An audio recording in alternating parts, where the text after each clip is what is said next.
당신은 남편을 사랑하고 있나요? 한때는 그를 보고 설렜던 시절도 있었겠지. 하지만 이제 내 앞에 서 있는 그는 더 이상 내가 알던 사람이 아니다. 나는 평생을 바쳐 가족을 만들었지만 결국 내 집 안에서조차 희미한 그림자일 뿐이었다. 피곤한 하루를 마치고 돌아오면 기다리는 건 따뜻한 위로가 아닌 차가운 현실뿐이다. 내가 원했던 삶은 이게 아니었어. 나는 미영 62세. 나는 25살 때 친척의 소개로 결혼했다. 대학을 졸업한 후 60세 정년인 중소기업에서 근무했다. 회사는 크진 않았지만 분위기가 좋았고 당시 기준으로 복지 제도가 잘 갖춰져 있었다. 또한 여성의 경력 단절을 이해해주는 곳이었기에 오래도록 일하고 싶었다. 일에 몰두하는 나를 보고 부모님은 걱정하셨다. 나는 자연스럽게 남자친구를 사귈 기회가 별로 없었기 때문이다. 부모님은 여기저기 알아보며 좋은 인연이 없는지 찾아 나섰다. 지금은 결혼정보 앱이 있지만 그 당시에는 연애 결혼뿐만 아니라 중매 결혼도 흔했다. 그러던 어느 날 사람을 챙기기 좋아하는 친척 아주머니가 내게 딱 맞는 사람이 있어 라며 중매 프로필을 건네주었다. 사진관에서 찍은 듯한 그 사진 속 남자는 제법 잘생겼고 키도 컸다. 나는 그의 외모에 마음이 끌렸다.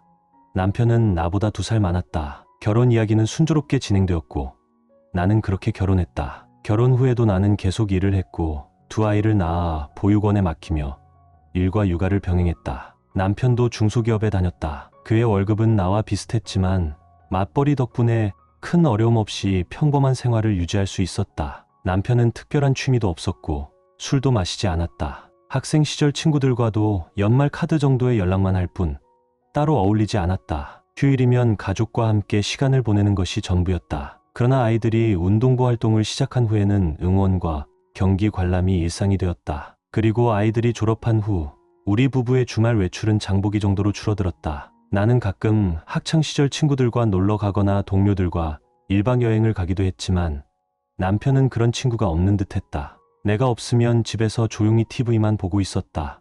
이런 남편을 보고 다른 사람들은 편한 남편이라고 생각할 수도 있겠지만 내겐 오히려 그가 점점 부담스럽고 답답한 존재로 변해갔다. 결혼 전 남편의 외모는 내 이상형이었다. 하지만 점점 살이 찌고 머리숱도 줄어들기 시작했다. 물론 세월이 흐르면 서로 외모가 변하는 건 당연하다. 하지만 겨우 2살 차이인데도 함께 걸을 때마다 남들이 우리를 부녀 사이로 착각한 적이 있었다. 남편은 당황해했지만 나는 직장에 다니며 나름대로 단정하게 꾸미고 있었다. 반면 남편은 옷차림도 신경 쓰지 않았고 배는 불룩 튀어나와 있었다.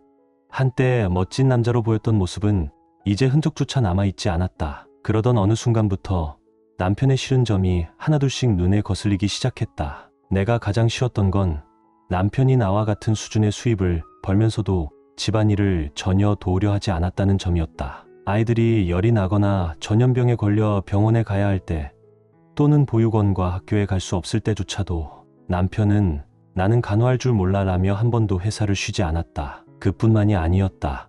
내가 외출하려 하면 어김없이 내 밥은? 이라고 물으며 식사를 챙겨놓고 가라고 요구했다. 아이들조차도 내가 외출하면 외식을 하거나 알아서 해결하는데 남편은 마치 당연한 권리라도 되는 듯 식사를 챙겨달라고 했다. 하지만 그보다 더 싫었던 것은 남편의 강한 성욕이었다. 젊었을 때는 매일같이 40대 이후에도 일주일에 한 번은 꼭 요구했다. 그 시기쯤 나는 직장에서 점점 더 중요한 업무를 맡게 되었고 잦은 야근까지 겹쳐 늘 지쳐 있었다. 퇴근하자마자 허겁지겁 저녁을 차리고 정신없이 움직여도 먼저 퇴근해 집에 있는 남편은 TV를 보며 한가롭게 웃고 있을 뿐이었다. 그때부터 시부모님을 돌봐야 하는 상황까지 겹쳤다. 남편은 2명의 누나가 있는 장남이었고 우리 부부는 시부모님 근처에 살고 있었다. 그런데 평소에는 자주 친정집을 드나들던 시누이들이 막상 부모님께서 돌봄이 필요해지자 더 이상 오지 않기 시작했다.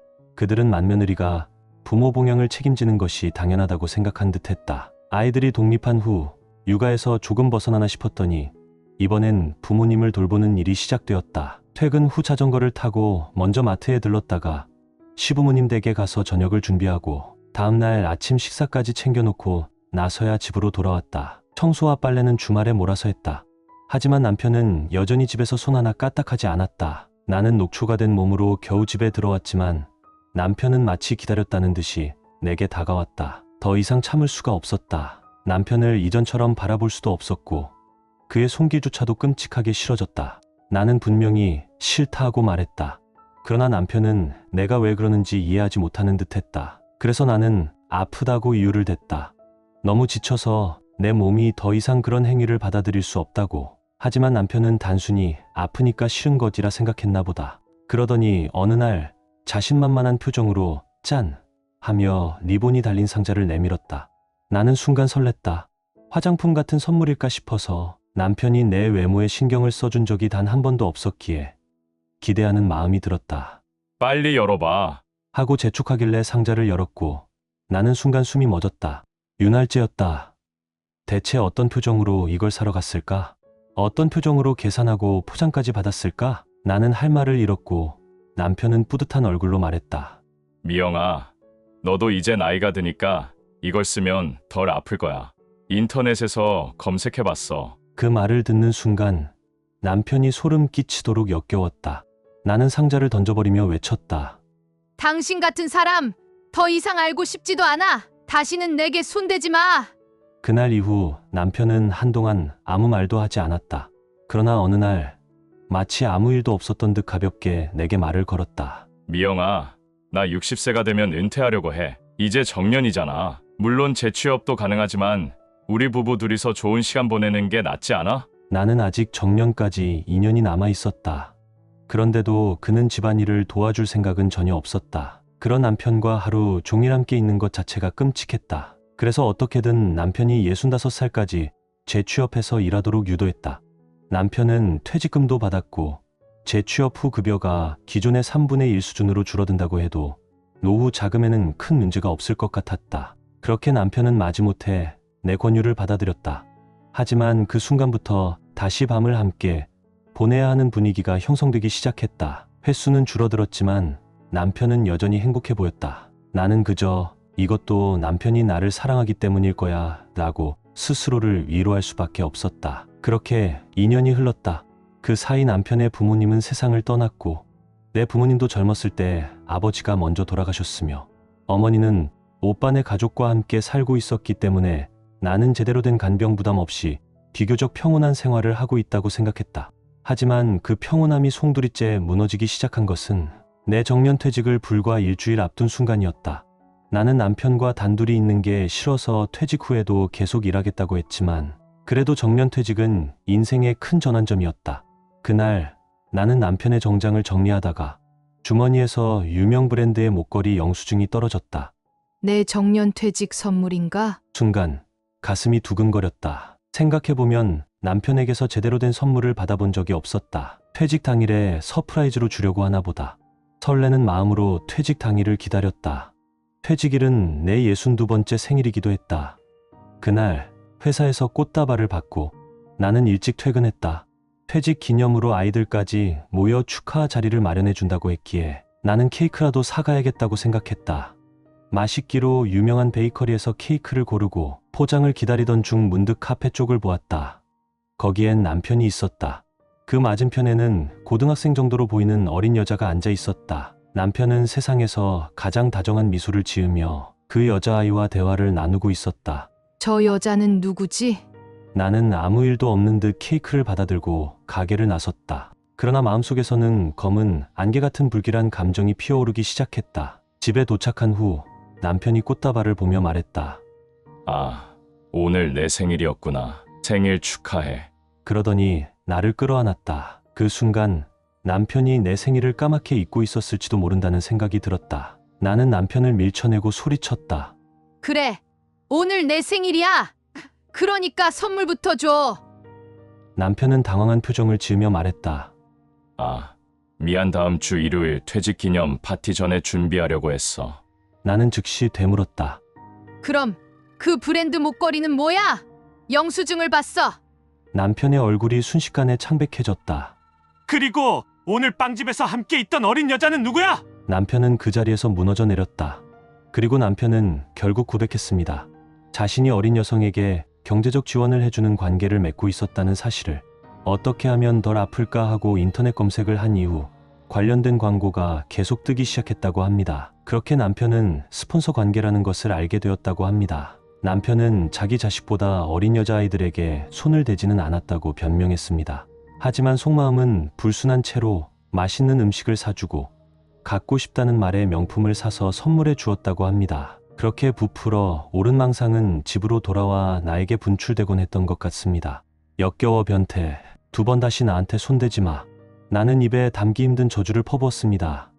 눈에 보이는 물건들을 집어 던졌습니다. 도저히 남편을 용서할 마음이 들지 않았습니다. 하지만 남편에게 완전히 정이 떨어진 것은 바로 다음 말 때문이었습니다.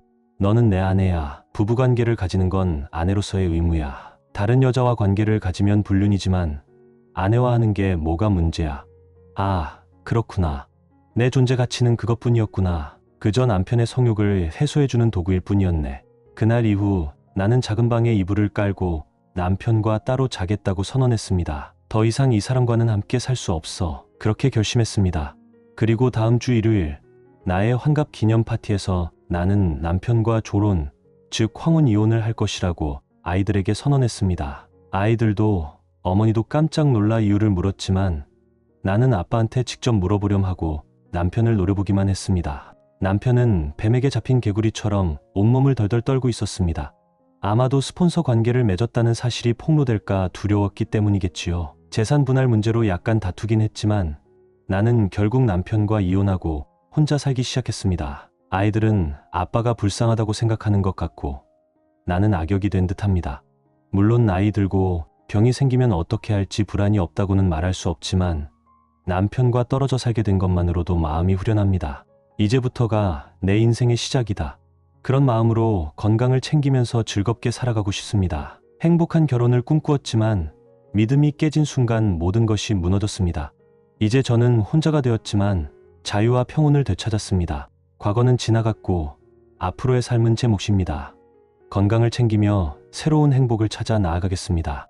끝까지 시청해 주셔서 감사합니다. 우주는 나에게 한없이 광대하지만 나에게 나는 전부다. 그러나 나는 살아가면서 외부의 인정을 갈망하고 명예와 보상을 쫓으며 정작 나에게 중요한 것들을 놓쳐버리곤 합니다. 타인의 관심과 보호를 원하지만 정작 삶의 키를 쥐고 있는 것은 바로 나 자신입니다. 이 인생의 후반전에서 외부를 바라보며 구하는 것은 실망과 고통만 남길 뿐입니다. 해답은 내면의 나를 단단히 세우는 것입니다. 나 자신을 최우선으로 두는 것이야말로 삶을 변화시키는 핵심 열쇠입니다. 예전에 한 영상을 본 적이 있습니다. 한 남성이 신장병 진단을 받기까지의 과정을 이야기하는 내용이었습니다. 그는 대학을 졸업하자마자 서울의 대기업 공장에서 일용직 근로자로 취업했습니다. 급여는 낮고 업무량은 많았지만 더 나은 삶을 위해 선배에게 기술을 배우며 빠르게 실력을 쌓았습니다. 불과 반년 만에 기술직 사원으로 승진했죠. 그는 상사의 인정을 받기 위해 밤낮 없이 일하고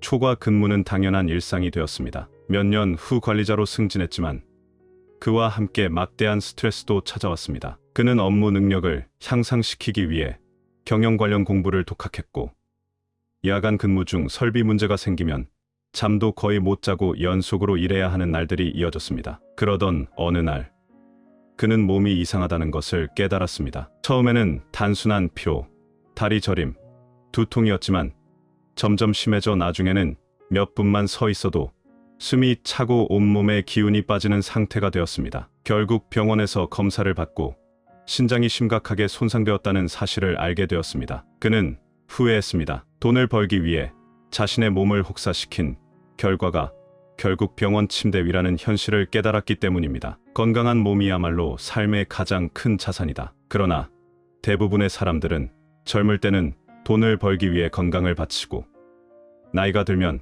그 돈으로 건강을 되찾으려 한다. 나는 건강을 마치 무한한 자원처럼 소비하지만 그 대가는 언젠가 반드시 돌아옵니다. 돈이 있으면 모든 걸 가질 수 있을 것 같지만 건강이 없으면 아무것도 의미가 없습니다. 얼마 전 한 가사 도우미 아주머니가 화제가 된 적이 있습니다. 한 네티즌이 우연히 가사 도우미를 불렀는데 처음에는 별다른 기대 없이 일을 맡겼다고 합니다. 하지만 시간이 지나면서 그는 아주머니의 탁월한 시간 관리 능력과 숙련된 일 처리 방식에 놀랐습니다. 항상 약속 시간보다 15분 먼저 도착하고 청소는 빠르면서도 완벽하게 마무리하며 문고리나 수도꼭지가 고장 나 있으면 알아서 수리까지 해주는 등 단순한 가사 도우미를 넘어 진정한 전문가의 모습을 보여주었습니다. 알고 보니 아주머니는 10년 전 전라남도에서 서울로 올라와 가사 도우미 일을 시작했다고 합니다. 그녀는 처음부터 대도시에서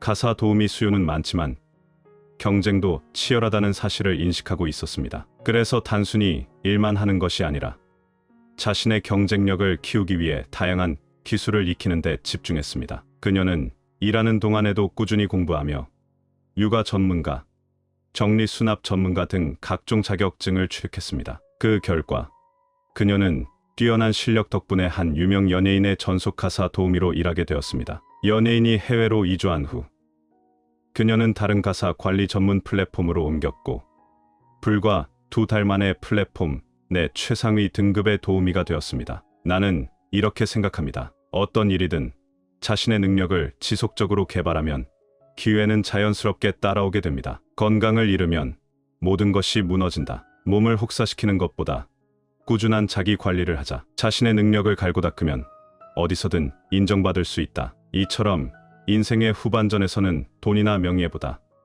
건강과 능력을 최우선으로 두는 것이야말로 가장 현명한 선택입니다. 나를 최우선으로 둘 때 삶이 바뀝니다. 이 반복되는 문제 속에서 우리는 무엇을 배우는가? 얼마나 많은 사람들이 같은 문제를 반복해서 겪으면서도 깊이 생각하지 않고 그저 무의미한 행동을 되풀이하는가? 얼마나 많은 사람들이 밤이 깊도록 남들의 짧은 영상을 보며 시간을 보내지만 정작 자신에 대해 고민하지 않고 그저 이끌려 다니는가? 얼마나 많은 사람들이 일터에서 쉬운 일만 맡고 책임을 피하려 하다가 승진 기회를 놓치는가? 하늘은 우리에게 무한한 기회를 주었지만 시간과 에너지, 재능은 한정되어 있다. 그래서 뛰어난 사람일수록 더욱 집중해야 한다. 그저 막연하게 시간을 보내며 살아가기보다 자신의 능력을 키우는 것이 더 중요하다. 여유가 있을 때 새로운 기술을 배우거나 잠들기 전 책을 한 권 더 읽어 마음을 채울 수도 있다. 혹은 문제를 마주했을 때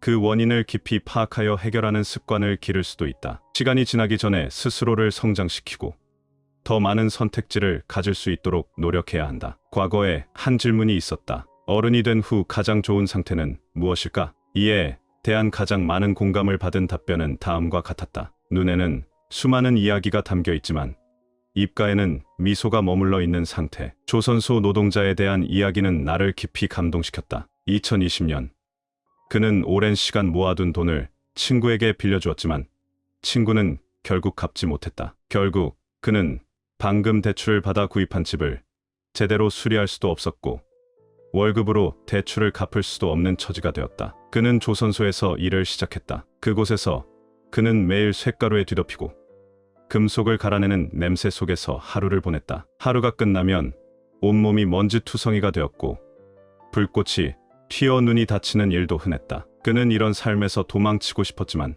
곧 깨달았다. 삶의 고난은 피한다고 사라지는 것이 아니며 결국 다시 마주하게 된다는 사실을. 그래서 그는 조선소로 돌아가 매일의 삶을 영상으로 기록하기 시작했다. 화면 속 그는 얼굴이 검게 그을린 채 하루하루 살아가는 작은 기쁨을 이야기했다. 오늘 하루 30만 원을 벌어서 기쁘고 우연히 받은 우유 한 상자가 행복하고 하늘에 펼쳐진 저녁 노을이 설렌다고 말하는 모습이었다. 삶은 결코 순탄하지만은 않다. 누군가는 갑작스러운 실직으로 이곳저곳을 떠돌며 일자리를 찾고 있지만 번번이 거절당한다. 누군가는 무거운 빚을 지고 돈을 구하려 애쓰지만 겨우 빌린 돈도 턱없이 부족하다. 누군가는 가족이 아파 병원에 입원해 있고 생계를 위해 일과 간병 사이에서 균형을 잡으려 애쓴다. 삶의 어려움 자체가 무서운 것이 아니다. 정말 두려운 것은 이를 받아들이고 극복할 수 있는 마음가짐이 없는 것이다. 사람이 낙관적이라면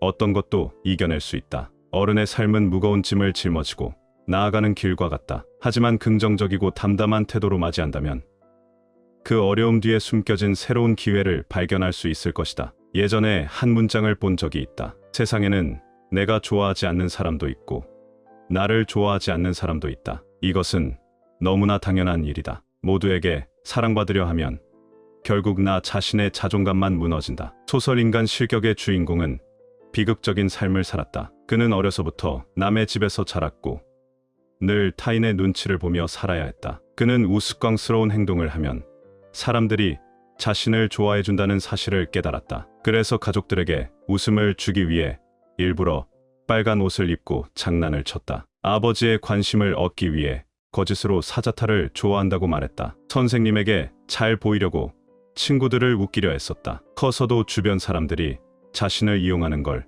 알면서도 그들의 기대를 맞추려 했었다. 결국 그는 스스로를 잃어버린 채 삶의 마지막을 정신병원에서 보냈다. 우리의 삶은 타인을 만족시키기 위해 존재하는 것이 아니다. 우리는 이런 경험을 한 적이 있을 것이다. 내가 바쁜데도 동료가 도움을 요청하면 거절하지 못해 시간을 쪼개 도와준다. 내가 피곤한데도 친구가 만나자고 하면 실망할까봐 무리해서 나간다. 내가 힘든데도 친구가 고민을 털어놓으면 억지로 위로하려 한다. 결과적으로 나는 늘 남을 배려하지만 정작 내 감정은 희생당한다. 남을 먼저 생각하는 삶은 결국 불행을 부른다. 자신의 감정을 무시하는 순간 정신적으로 소진될 뿐이다. 모든 사람을 만족시킬 수 없다면 차라리 나 자신을 먼저 생각하는 것이 낫다. 좋아하는 것은 숨길 필요 없고 싫어하는 것은 감출 필요 없다. 내 감정을 우선으로 두고 나 스스로가 편안한 상태에서 살아가는 것이야말로 진정한 자기애다. 경영학자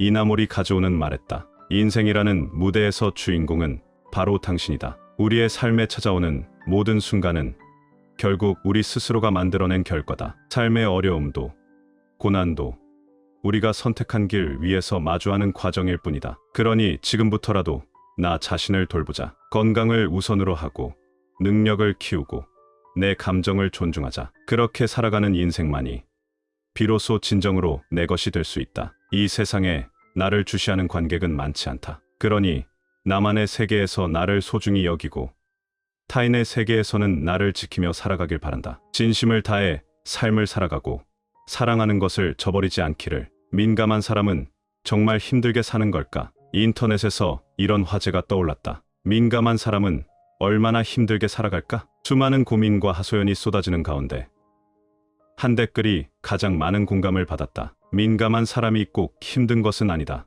민감하면서도 타인의 시선을 신경 쓰는 사람이 힘들다. 사실 민감함도 적절하게 활용하면 장점이 될 수 있다. 우리는 세상의 아름다움을 더 깊이 느낄 수도 있고 동시에 불필요한 정신적 소모를 줄일 수도 있다. 그렇다면 어떻게 해야 할까? 일본 작가 이나모리 가즈오는 이렇게 말했다. 둔감함은 민감함을 덮어주는 보호막과 같다. 삶을 살아갈 때 20%는 민감하게 반응하고 80%는 둔감하게 넘길 줄 알아야 한다. 초보 무림 고수들은 상대가 강하면 자신은 더 강해지려 하고 상대가 거칠게 나오면 더욱 강하게 맞서려 한다. 하지만 진정한 고수들은 이런 경지를 넘어선다. 상대가 강하든 거칠게 나오든 결국 자신은 흔들리지 않는 태도를 갖는다. 둔감력도 마찬가지다. 우리는 외부의 영향을 완전히 차단할 수 없지만 감정을 조절하고 스스로를 보호하는 법을 배울 수 있다. 마치 견고한 내면을 지닌 사람처럼 말이다. 예전에는 충격이었던 일이 이제는 그저 스쳐 지나가는 바람처럼 느껴질 수도 있다. 운이 나쁜 날이라고 불평하기보다는 별일 아니라고 넘길 줄 아는 사람이 되어야 한다. 불필요한 감정 소모를 줄이고 스스로를 다독이는 힘을 길러야 한다. 둔감함이야말로 우리의 재능과 노력의 결실을 보호하는 방패가 된다. 세상의 편견을 둔감하게 넘기는 법. 같이 일하는 동료인 김 대리는 주말에 딸과 함께 생일 파티에 다녀왔다. 그는 파티를 주최한 엄마에 대해 감탄을 금치 못했다. 한부모 가정인데도 불구하고 그녀는 삶을 마치 한 편의 시처럼 살아가고 있어요. 그녀는 부모님을 부양하면서도 아이를 훌륭하게 키우기 위해 노력하고 있었다. 경제적으로 넉넉하지 않지만 언제나 활기차고 행복해 보였다. 그러나 주변 사람들은 그녀를 보며 이렇게 말했다. 혼자 아이를 키우는 사람인데 힘들어 보이지 않네. 설마 신경 안 쓰는 거야? 아니면 뭔가 숨기는 게 있는 거야? 처음에는 그녀를 동정하던 사람들도 점점 험담을 하기 시작했다. 특히 그녀가 라이브 방송을 시작한 뒤로는 그런 목소리가 더욱 많아졌다. 처음에는 그녀도 신경 쓰고 힘들어했다. 하지만 결국 그녀는 무시하는 법을 배웠다. 김 대리는 그녀의 영상을 하나씩 보여주었다. 계절마다 춤을 추고 직접 만든 음식을 올리며 어설픈 노래도 부르지만 꾸밈이 없었다. 민감하지만 예민하지 않고 섬세하지만 스스로를 괴롭히지 않는 사람. 그녀는 둔감력을 통해 이 모든 것을 가능하게 했다. 그녀는 이렇게 말했다. 이렇게 멋지게 살고 있는데 나 스스로도 대단하다고 생각하는데 왜 남들의 말에 상처를 받아야 하죠? 누군가 나를 질투하고 비난할 때 우리는 먼저 이렇게 생각한다. 저 사람은 나를 시기할까? 왜 나를 헐뜯는 걸까? 왜 나의 실패를 바라는 걸까? 하지만 관점을 바꿔보자. 질투를 받는다는 건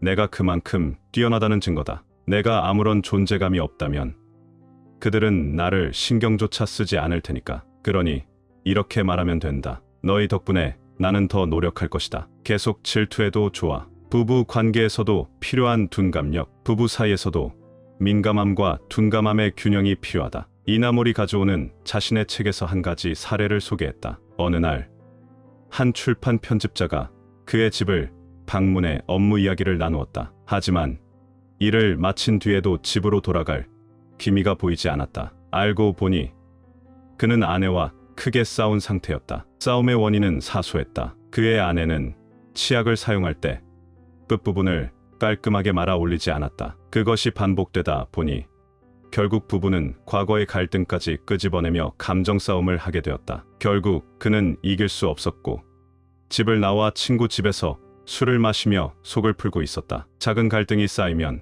큰 문제가 될 수도 있다. 하지만 사소한 것에 너무 민감하면 결국 불필요한 싸움만 반복될 뿐이다. 부부 사이에서도 인간관계에서도 중요한 것과 중요하지 않은 것을 구별하는 힘이 필요하다. 둔감력은 단순히 무디게 살아가는 것이 아니라 불필요한 감정 소모를 줄이고 더 중요한 것에 집중하는 능력이다. 둔감력을 기르면 관계가 편해진다. 연인 사이에서도 이런 상황은 흔히 일어난다. 이런 갈등을 피하려면 서로 사소한 일에 둔감력을 기르는 것이 필요하다. 그가 설거지를 할 때 늘 프라이팬을 빼먹는다면 크게 싸울 필요 없이 그래도 지난번보다 깨끗하게 씻었네라고 생각하면 된다. 그가 차에서 내릴 때마다 머뭇거린다면 잔소리하기보다는 가방 챙겼어 라고 가볍게 상기시켜 주면 된다. 그가 기념일에 선물을 자주 잊는다면 나 사랑하긴 해? 라고 따지기보다는 선물 링크를 보내고 주문하라고 알려주면 된다. 모든 일에서 이기려 하기보다는 누가 더 사랑하는지를 따지는 것보다 중요한 것이 있다. 그러나 그렇다고 모든 일에 무딘 태도로 일관하며 상대의 민감함을 문제로 돌려서도 안 된다. 부부 사이 둔감할 것과 예민할 것을 구별하라. 어느 부부에게는 공통의 여성 친구가 있었다. 남편은 자주 그 친구를 칭찬했다. 정말 살림을 잘하고 생활력도 강해. 처음에는 별일 아니었지만 남편이 이를 반복하자 아내는 점점 마음에 불편함을 느끼기 시작했다. 어느 날 아내와 그 여성 친구가 같은 시간대에 SNS에 글을 올렸다. 그러나 남편은 친구의 글에만 좋아요를 눌렀다. 그 순간 아내의 감정이 폭발했다. 아내는 남편의 휴대폰을 들고 따져 물었다. 남편은 당황하며 말했다. 그냥 재미있어 보여서 눌렀을 뿐이야. 너무 예민하게 생각하지 마. 하지만 이 말을 듣는 순간 아내의 분노는 더욱 커졌다. 두 사람은 결혼 후 가장 심한 싸움을 벌였다. 남편은 친구들에게 자신의 억울함을 토로했다. 그러나 친구들은 모두 아내의 편을 들며 남편이 너무 둔감하다고 지적했다. 부부 사이에서 둔감력은 사소한 일에 적용해야 한다. 마음을 넓게 가지는 것이 중요하다. 그러나 상대의 감정이나 진심을 둔감하게 받아들이면 오히려 관계를 망칠 수도 있다. 부부 사이에서 중요한 것은 상대의 감정을 이해하고 적절한 반응을 보이는 것이다. 사소한 일에는 별일 아니야 라고 넘길 수 있어야 하지만 상대가 진심을 담아 이야기할 때는 즉시 공감하고 위로할 줄 알아야 한다. 결혼 생활에서 가장 좋은 모습은 이렇다. 난 내가 힘들어하는 게 안타까워. 그러면서도 하지만 별일 아니야. 괜찮아. 이 두 가지가 균형을 이루는 것이다. 부모와 자녀 사이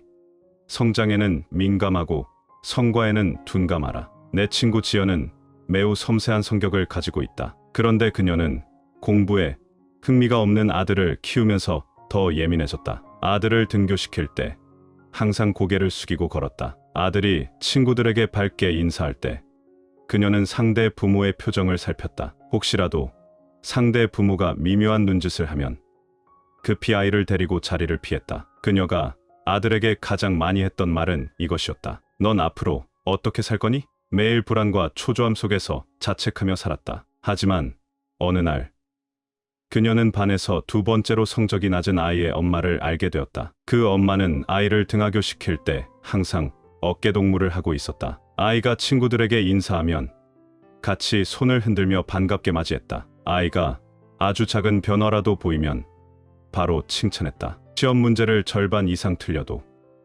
그래도 시간 안에 다 풀었잖아 라며 기뻐했다. 지연은 물었다. 아이의 미래가 걱정되지 않으세요? 대학에 못 가면 어떡하죠? 나중에 왜 더 엄하게 키우지 않았냐고 원망하면 어떡하죠? 그 엄마는 이렇게 대답했다. 아이의 작은 변화를 놓치지 않고 즉시 칭찬해주세요. 대신 결과에 대해서는 크게 신경 쓰지 마세요. 어떤 상황에서도 부모가 자녀를 사랑스럽게 여길 때 둔감력이 생긴다. 아이가 공부를 못해도 괜찮다. 그의 귀여움은 변하지 않는다. 아이가 친구를 잘 사귀지 못해도 괜찮다. 그의 소중함은 그대로다. 아이가 부모가 원하는 취미를 좋아하지 않아도 꿈과 다르게 성장해도 괜찮다. 그는 여전히 사랑스러운 존재다. 둔감력을 갖춘 부모는 조급해하지 않는다. 조급해하지 않으면 더 오래, 더 따뜻하게 아이를 지켜볼 수 있다. 둔감력이 강한 사람이 결국 이긴다. 이런 말이 있다. 어떤 사람은